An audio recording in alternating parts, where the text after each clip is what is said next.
Fidèles téléspectateurs, bonsoir et bienvenue dans votre magazine qui est Les Concernés. Nous parlons de sujets qui nous concernent. Lorsque vous êtes concernés, notre plateau vous attend et notre plateau vous ouvre ses portes. Alors ce soir, nous parlons de la représentation des étudiants du Congo. Cette structure qui est appelée en sigle REC. Je pense que les étudiants connaissent cette structure. C'est la représentation des étudiants du Congo. Je ne suis pas seule sur ce plateau. Nous allons en parler avec le comité dirigeant. Le comité qui venait d'être nommé, en fait, élu tout récemment. Ils sont à deux. Il y a le président et son vice-président à qui je dis bonsoir. Bonsoir, madame. Alors, je vois là le président qui a un nom kilométrique. Ah oui. Mukandaï Maurice. Oui. Celui, le président, l'heureux élu, qui a été élu il y a quelques jours de cela, Oui. par rapport à l'élection qui s'est passée. Oui. Et puis, nous avons son vice-président, M. Prince Wembolenga Kamata. Bonjour, M. Prince. Bonjour, madame. Merci de répondre à notre invitation. Merci beaucoup. Alors, je commence par, à tout seigneur, tout honneur, le président Maurice. Comment s'était passée l'élection? Ah oui, c'était pas si facile pour nous, tellement compliqué, mais moi, par sa grâce, on se retrouve là. Voilà. Aujourd'hui, vous êtes le patron de la REC. Oh, oui. Vous êtes le 40e président à passer par là. Je suis le 19e président de la REC. Vous êtes le 19e. Oui. Alors, qu'est-ce que ça veut dire d'abord REC? REC, c'est la représentation des étudiants du Congo. En sigle REC, Oui. tout court. Alors, est-ce qu'on peut connaître l'historique de cette représentation des étudiants du Congo? Ah oui, la REC a commencé depuis 2003. Là, c'était avec nos aînés qui ont pu réfléchir comment ils pouvaient réunir les forces des coordonnateurs. Parce que tout un chacun de nos présidents dans son établissement pouvait défendre les intérêts de ses étudiants. Mais ils ont jugé bon de se mettre ensemble pour commencer à défendre les étudiants ensemble. Parce qu'il y a des universités qui pouvaient peser par rapport aux autres. Il y a les universités qui étaient un peu faibles. Alors, le fait d'être ensemble, ça pouvait marcher. Je donne l'exemple aujourd'hui. Le président des étudiants de l'INIKI peut être reçu directement par le ministre des tutelles. Mais il y a d'autres coordonnateurs des autres universités. Ils peuvent faire des tours chez les ministres, ça ne passe pas. D'accord. Alors, la REC est là pour aider ces genres de personnes. Pour dire quelqu'un qui n'a pas le pouvoir de rencontrer l'autorité directement, mais à travers la REC, nous pouvons faire passer la personne. Parce que déjà, ce n'est pas seulement nous, les coordonnateurs de Kinshasa. La REC est à travers la République démocratique du Congo. D'accord. C'est pour dire que la REC est représentée aujourd'hui sur les 25 provinces compris Kinshasa. D'accord. Alors, monsieur le vice-président, monsieur Prince Wembolenga, c'est vrai, est-ce que, je veux savoir, est-ce que si vous êtes président des étudiants, que vous faites partie des coordonnateurs de la REC ou comment? Oui, le principe veut que ceux qui devront venir au bureau du comité directeur de la REC soient d'abord élus au niveau de leur université. Donc, il faut être président des étudiants de votre université. Président des étudiants de votre université pour prétendre postuler au niveau de la REC. D'accord. Et cela est accordé à tout président des étudiants. Donc, comme vous êtes là, vous êtes ensemble avec tous les présidents des étudiants du Congo? Oui, je peux dire oui parce qu'on a été élu par les 25 provinces, compris les coordonnateurs de Kinshasa. Et chaque coordonnateur dans son établissement était bel et bien représenté les jours des élections, les dimanches D. Alors, c'est pour dire on est là pour représenter la République, où on est là pour représenter les 16 millions d'étudiants qui sont derrière. Alors, le mandat, c'est pour combien de temps? Le mandat, c'est pour une année académique. Comme non renouvelable? Non renouvelable, bien sûr. Comme on est lié à la fin, presque à la fin de l'année académique 2022-2023, nous allons partir avec notre mandat jusqu'en 2024. Et en 2024, on va organiser les élections pour être remplacé par d'autres personnes. D'accord. Alors, Monsieur Prince, Oui. est-ce qu'on peut connaître les objectifs de la REC? Ok, l'objectif majeur de la REC, c'est de promouvoir les droits du point de vue estudiantin, socio-économique de l'étudiant. Et en dehors de cela, il y a des objectifs connexes qui s'ajoutent au regard du contexte dans lequel nous vivons au niveau du pays. Et donc, par exemple, pour notre bureau directeur, du comité directeur, nous poursuivons l'objectif d'unir toutes les coordinations des étudiants au niveau national en renforçant le lien avec les coordonnateurs provinciaux. Et parce qu'il y en a quand même qui se sentent encore délaissés au niveau des provinces. Nous poursuivons ce renforcement de liens, mais aussi de faire une grande visibilité de la REC, parce qu'au niveau national et même à Kinshasa, il y a d'autres étudiants qui ne connaissent pas encore la REC. Bien sûr, c'est ce que je voulais qu'on puisse en parler. Parce qu'il y a d'autres étudiants qui ne savent pas ce qu'est la REC. Qu'est-ce que vous faites exactement? Nous voyons des étudiants se soulever à tout moment. Quel est votre rôle dedans là? Oui, comme on était en train de le dire par le vice-président, la REC est là pour défendre les intérêts de l'étudiant. Quels sont ces intérêts? Est-ce qu'on peut les intérêts, d'abord, je donne l'exemple, les problèmes des frais académiques qui posent problème à tout moment. Il y a les problèmes des transports. Je peux me rappeler une fois, là j'étais encore en préparatoire 2017, il y a eu augmentation de prix des transports. C'est les étudiants qui ont bougé la ville-province de Kinshasa. Et à la tête, c'était la REC qui a organisé des activités pour défendre les intérêts des étudiants, comme on a parlé sur les plans économiques. Il y a aussi, on est là aussi, pas seulement pour défendre les intérêts des étudiants, il y a aussi les professeurs. Récemment, l'année 2021-2022, il y a eu grève. Il y a eu grève, des professeurs. Alors, c'était la REC qui a encore fait des démarches ensemble avec la délégation syndicale des professeurs qui pouvaient y réclamer. Mais nous, en tant qu'étudiants, on pouvait aussi appuyer nos enseignants. Et c'est comme ça que le Premier ministre et les ministres tutelles ont pu faire quelque chose pour que les étudiants puissent reprendre les activités. Donc, vous avez beaucoup à faire. Hein? Vous êtes au centre de tout également. Oui, on est là pour jouer les ponts entre étudiants et gouvernement, et étudiants aussi et les professeurs. Parce qu'on est là, pas seulement pour défendre les intérêts. Il faut aussi faire comprendre à l'étudiant ses devoirs. L'étudiant doit comprendre aussi ses devoirs envers son établissement, les devoirs envers son pays, parce que nous sommes, pour nous, ou pour moi, je me dis, nous les étudiants d'aujourd'hui, comme on le dit, c'est l'avenir de demain, mais moi je me dis, c'est l'avenir d'aujourd'hui. Pour dire, on doit déjà se mettre en tête comment nous pouvons faire les choses pour gérer aussi la République demain. D'accord. Donc, vous êtes en quelque sorte les sapeurs-pompiers. Oui. Les sapeurs-pompiers de tout ce qui se passe entre les étudiants et les gouvernements. C'est ça. Alors, donc, on peut dire que vous êtes comme une structure politique. Nous, on est apolitique parce que... Ben non, mais parce que s'il faut calmer les étudiants, les politiciens vont passer par vous. Oui, ils vont passer par nous parce que nous sommes d'abord étudiants. Et aussi, on doit calmer les étudiants parce que le tout ne peut pas se passer toujours faisant du désordre, non. Il y a une façon de réclamer. En tant qu'intellectuel, on peut saisir les autorités par écrit. Et nous, on est là pour faire comprendre aux camarades que non, on ne peut pas faire ça. Mais si on le fait, ce n'est pas pour dire qu'on est corrompu ou bien le gouvernement. C'est ce que j'allais dire. Nicolas, comment les délégués syndicaux corrompent, balayer. Je voulais ajouter un élément. Oui, allez-y. Nous ne sommes pas là pour faire l'apologie de la violence. Une coordination des étudiants, que ce soit au niveau des universités d'où nous venons. Je signale déjà que Maurice, le président national, est président de l'ISTA. C'est vous le président de l'ISTA. Oui, bien sûr. Et moi, je suis de l'université protestante au Congo. Je sais que vous êtes de l'UPC. Et donc, c'est dire, j'apprécie déjà comment il a exercé son mandat à l'ISTA. On a eu peu de troubles que comme on connaissait l'ISTA avant. Et donc, le paradigme... Il y avait quelques troubles là-bas. Oui, je vais vous expliquer. C'est pas comme avant. Et donc, moi, je pense que le paradigme est en train de changer.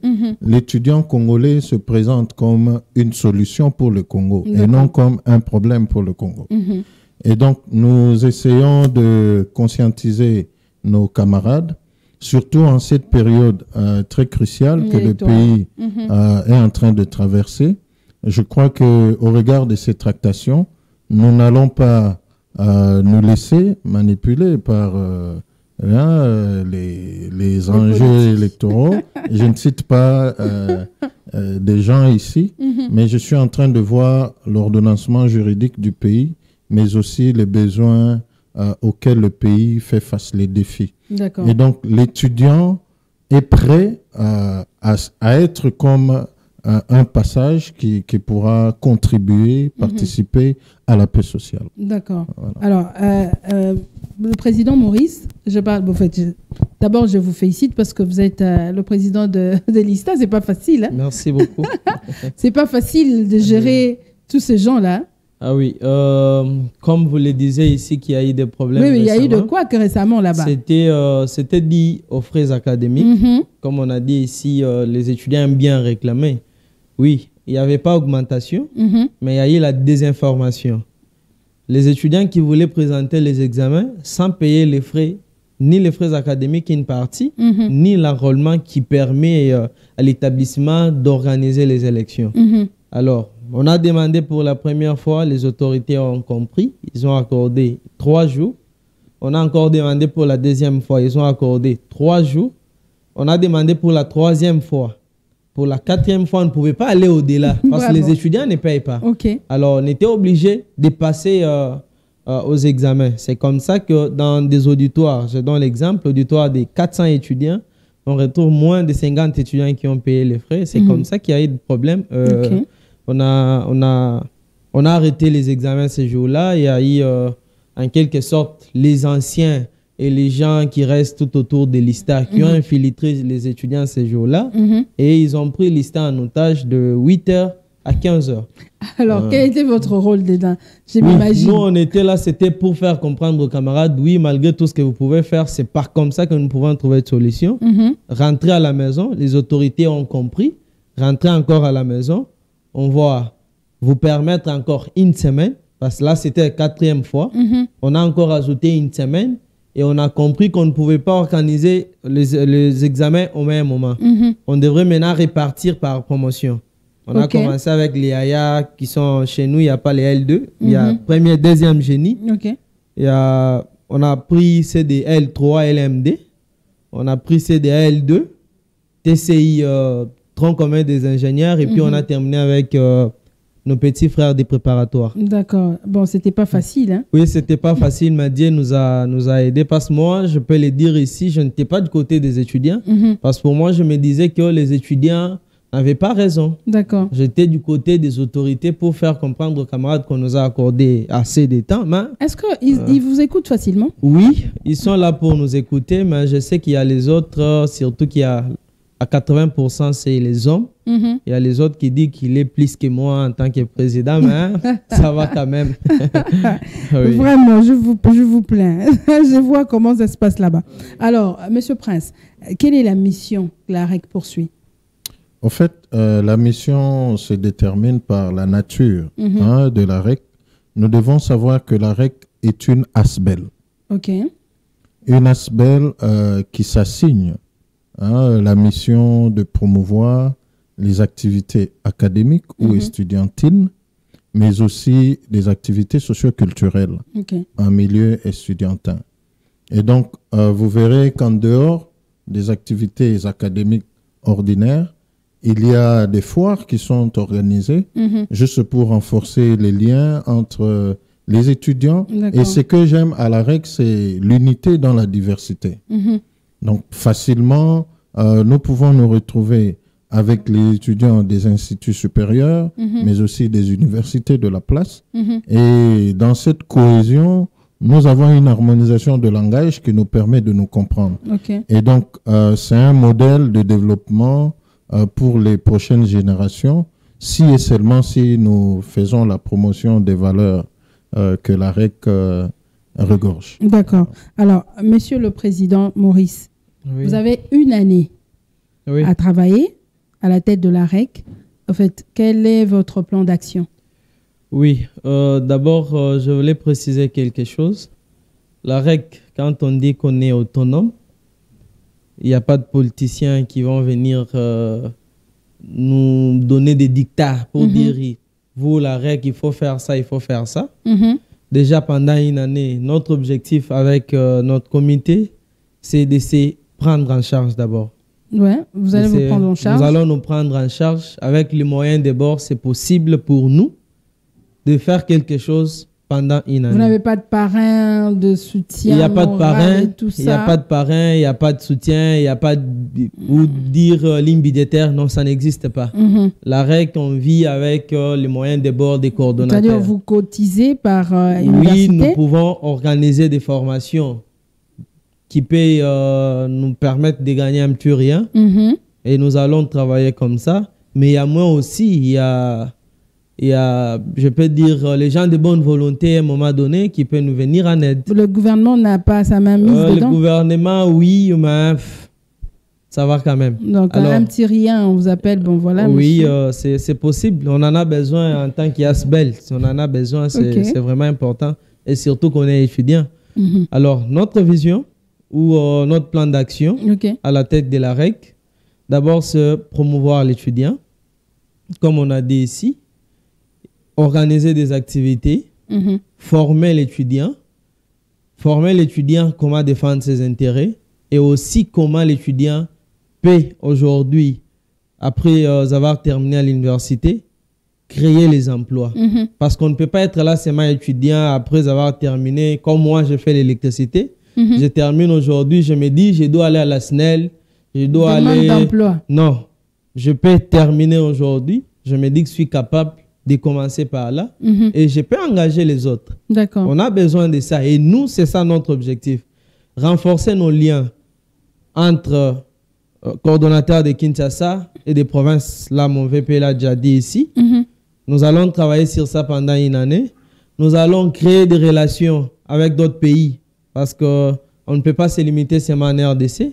Il y a ce genre d'organisation dans d'autres pays. Je vois déjà l'Afrique du Sud, le Congo-Brazza, où on a des informations. On peut aussi s'intéresser à nos camarades. Et il y a des organisations des Nations Unies qui peuvent nous venir en aide avec des formations que nous pouvons signer de partenariat avec ces gens-là pour voir comment nous pouvons travailler. Et alors, notre objectif primordial, c'est l'étudiant. Et l'étudiant, pour nous, on ne doit pas rester là seulement pour défendre les intérêts de l'étudiant, mais il faut aller au-delà. Nous pouvons, nous, la REC aujourd'hui, faire des champs. On parle des problèmes des maïs et tout. Dans nos universités, il y a nos camarades qui font l'environnement, il y a les camarades qui font l'agrométéo et tout. Nous pouvons nous-mêmes, avec les étudiants, avoir l'espace, contribuer à ça. C'est pour dire, nous sommes là, la REC de notre promotion, ou la REC de 20e année. On est là comme REC solution. Nous allons trouver une solution à ce qui se passe dans notre pays. Mais pourquoi pas aussi proposer même à l'État congolais, l'État ici, vous pouvez faire ça, l'État, vous pouvez faire ça. C'est ça vraiment notre objectif. Et je me dis que les gouvernements et les chefs de l'État, en commençant par les chefs de l'État, le Premier ministre et les membres du gouvernement, peuvent compter sur la REC pour l'avancement et l'amélioration des conditions de vie des Congolais. C'est pour dire à tout moment, nous serons là pour proposer. Quand il y a quelque chose qui ne va pas, nous, la REC, nous allons venir avec propositions, proposer aux autorités et voir comment nous pouvons travailler ensemble. D'accord. Alors, quels sont les mécanismes que vous avez mis en place justement pour arriver à atteindre ces objectifs? Bon, je peux compléter le président national. J'aimerais préciser, Madame Clarisse, que la REC est une pépinière, un laboratoire pour la nation congolaise. Et donc, c'est un avantage que la nation devra prendre en compte pour voir dans quelle mesure utiliser la connaissance, utiliser cette crème scientifique en faveur de la nation en ce moment. Pour ajouter quelques éléments sur notre plan d'action, nous comptons créer un cadre de concertation, REC, société civile organismes privés et publics. Ce cadre de concertation va permettre les échanges d'expériences entre la REC et les institutions qui existent déjà en vue de permettre à la REC d'accéder à des financements, des projets au niveau national et au niveau provincial. Mais aussi voir dans quelle mesure organiser cette année un forum qui va réunir tous les coordonnateurs au niveau national, ici à Kinshasa, où nous pouvons délocaliser dans une autre province pour faire le marketing de nos universités. Notons que chaque année, les universités produisent des ressources qui servent à la nation.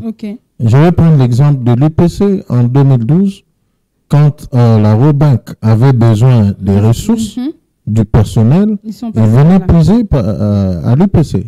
Et donc, je me dis que nous devrons vendre l'image de nos universités, de nos institutions, pour voir dans quelle mesure présenter à l'État la solution dont elle a besoin. Nous travaillons avec les partenaires de plusieurs ordres. Nous sommes en pourparlers avec des structures, par exemple la Commission Justice, Paix et Sauvegarde de la création de l'ECC. Nous sommes en pourparlers avec le Fonds spécial de l'emploi et de l'entrepreneuriat de la jeunesse. Et donc, nous sommes en train de faire une diplomatie de salon, comme on le dit, pour voir dans quelle mesure mener à bien notre mandat. D'accord. Vous n'avez qu'une année, il ne faut pas l'oublier. Oui, nous avons qu'une année. Je peux dire l'année académique, c'est 10 mois. On est là qui pour 10 mois. D'accord. Oui. Donc, il faut faire vite, avancer les choses pour qu'à la fin, on va vous demander c'est quoi votre bilan. Oui, nous allons faire ce que nous pouvons parce que pour nous, notre objectif, c'est de commencer quelque part et nous pouvons laisser la place aux autres qui pouvaient aussi, qui peuvent toutefois continuer avec ce que nous allons laisser. D'accord. Alors, nous allons parler de cette investiture. C'est pour quand déjà, Président? Oui, l'investiture, c'est déjà pour le 20. Le 20 de ce mois? Oui, le 20 de ce mois, c'est déjà jeudi. Pour le jeudi, dans 72 heures, où nous allons nous retrouver avec les coordonnateurs de Kinshasa et des provinces au niveau de l'hôtel Béatrice. Hôtel Béatrice, oui. Le 20 à quelle heure? Le 20, l'activité déjà commence à 9 h.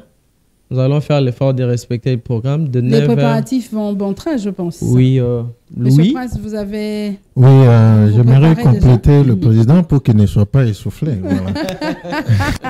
Ah bah, et donc, je vous il y a une commission qui prépare l'investiture.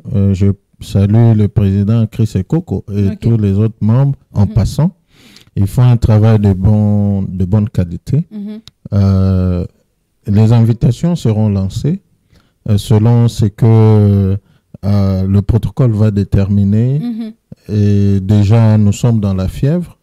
Notre comité est composé de 9 membres. Ça, nous devons le signaler.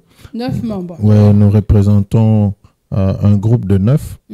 Et ces 9 membres sont de différentes universités. De différentes universités. Je crois que le président aura l'honneur de nous présenter tous. Et je voulais juste mettre une incise qu'il y a une commission composée des membres du COSA. Vous entendrez parler chaque fois du COSA à la REC. C'est le conseil de sages.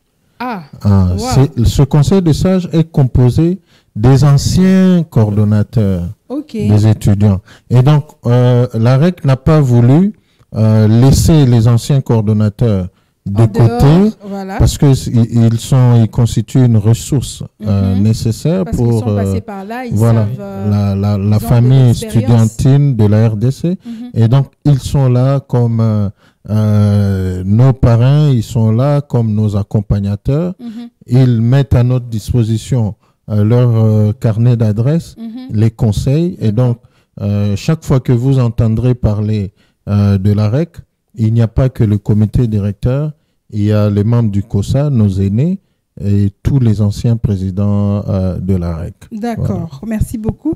Alors, Président, nous sommes en train d'atterrir à travers cette émission. Est-ce que vous avez un message à lancer ou un souhait? Oui, avant de terminer, comme le VP vient de le dire, notre bureau est composé de 9 personnes. Et le président, c'est bel et bien moi. de l'ISTA. Les premiers vice-présidents, c'est Prince de l'IPC. Le deuxième vice-président, c'est Idriss de l'Université officielle de Mbujimayi. Là, c'est en province. Le secrétaire général, c'est David. Il est de l'ISTEM Kinshasa. Il y a le secrétaire général adjoint qui est de Kikwit. Il y a RP, Christian, qui est de Isik, à Mungafula. Il y a Jar Jemima, de l'ISP, ISP Gombe. Ouais. Oui. Il y a porte-parole de l'ISC. De l'ISC, et à la fin, nous avons notre trésorière qui est de l'ISIC. De ISTES, oui, bien sûr, ISTES. D'accord. Donc, vous regroupez et les instituts supérieurs et les universités. Les universités, oui. D'accord, ok. Merci. Alors, pour terminer, nous demandons déjà au gouvernement, d'abord notre ministre des tutelles, de nous considérer comme partenaires. Ok. Parce que si, oui, on peut avoir les bâtiments, mais s'il n'y a pas les étudiants, ça n'a pas de forme. En fait, votre bureau, c'est où? Notre bureau, notre adresse, c'est au niveau de Kitambo Magasin. Je n'ai pas de précision, mais il y a moins qui c'est du côté de Kitambo. C'est là où se trouve notre bureau. Comme j'étais en train de le dire, que notre ministre nous considère comme des partenaires. Sans les étudiants, on ne peut pas parler du ministère de l'Issue. Oui. On a besoin que les coordonnateurs puissent être là pour nous. Et nous aussi, à notre tour, nous serons là pour les coordonnateurs. On appelle à l'unité, tout un chacun de nous. Moi, j'étais avec deux personnes qui ont perdu aux élections. Là, je pense à mon frère Pensé. Je pense aussi à mon frère Randy de l'ISES Pensé de l'IPEN qui ont perdu aux élections. Je l'ai dit, ce n'est pas la fin du monde, mais il peut être toujours utile pour la REC. Il peut être toujours utile. Nous sommes là pour travailler ensemble, relever les défis. Ils ont des idées, nous, on a des idées. Question de mettre nos idées ensemble pour l'amélioration et l'avancement de notre structure. Alors, un message aussi aux étudiants que vous... Oui, un message aux étudiants. Dans la vie, il faut dire, il faut avancer avec le principe. On est étudiant, il faut se mettre en tête qu'on est là pour étudier. Il faut aussi connaître qu'on a les devoirs, on a les droits.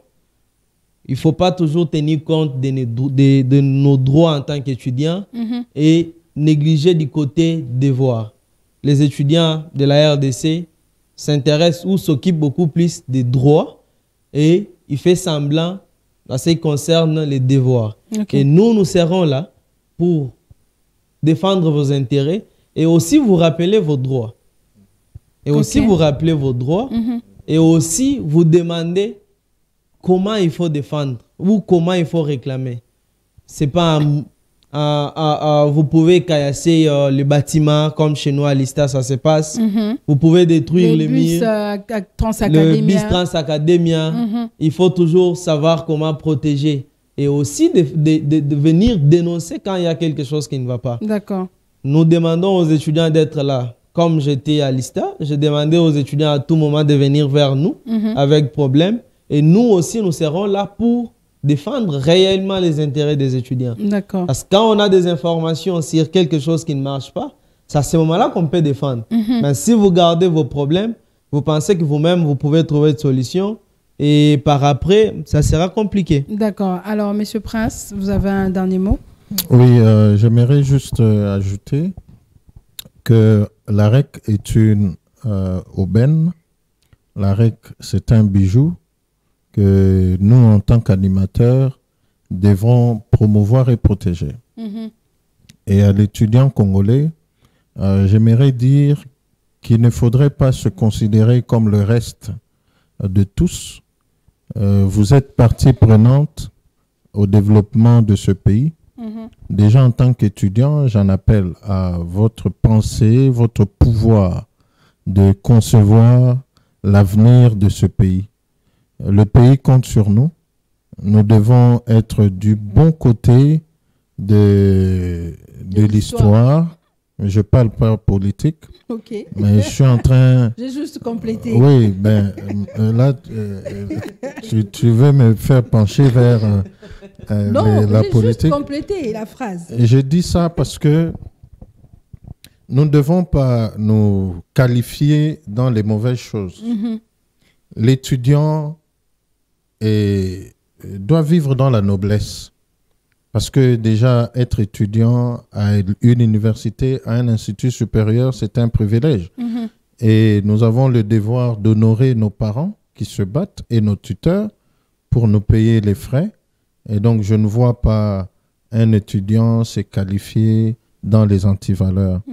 Comme je l'ai dit, le pays attend beaucoup de nous et nous devons nous préparer pour prendre les responsabilités à tous les niveaux de notre pays. Merci bien. Merci beaucoup, Monsieur Prince Wembolenga et Monsieur Maurice Mukandaï. Je m'arrête là, je ne continue pas avec le nom parce que c'est trop long. Maurice Mukandaï, qui est le président de la REC et le vice-président. Monsieur Prince, merci de nous avoir honorés par votre présence. Et j'espère qu'après l'investiture, vous serez de nôtres encore. Pour à chaque fois, ne manquez pas, n'hésitez pas de venir. Ok, alors, merci. Voilà. C'est nous qui vous remercions. Rendez-vous le 20. Ce 20, à partir déjà de 10h, je pense. Dès 9h, à Béatrice Hôtel. Pour l'investiture, je pense que nous serons invités pour venir couvrir. Oui, tout naturellement. D'accord. Fidèles téléspectateurs, nous sommes arrivés à la fin de cette émission. Je rappelle que j'ai reçu pour vous le comité dirigeant de la représentation des étudiants du Congo qui sont élus il y a quelques jours, je pense. Le 2 juin. C'est juillet. Voilà. Depuis le 2 juillet, c'est eux qui sont à la tête de la REC, la représentation des étudiants du Congo. Vous les avez suivis. Les objectifs poursuivis, vous avez suivi leur plan d'action par rapport à ces mandats qui est d'une année, non renouvelable. Ils seront là pour accompagner les étudiants, défendre leurs intérêts. Merci à vous qui nous suivez de partout. Merci à mon équipe technique, Philemon Zao, merci à toi. Merci à Bosco et merci à Obed qui était du côté du son. Et merci à ma caméra woman. Comme on dit à Makassi. Mérénice, voilà. Merci à toi. On se retrouve très prochainement, fidèles téléspectateurs, à travers un autre numéro. Retrouvez-nous ce soir à 21h30 et le mercredi à 12h pour la rediffusion de cette émission. Bye bye.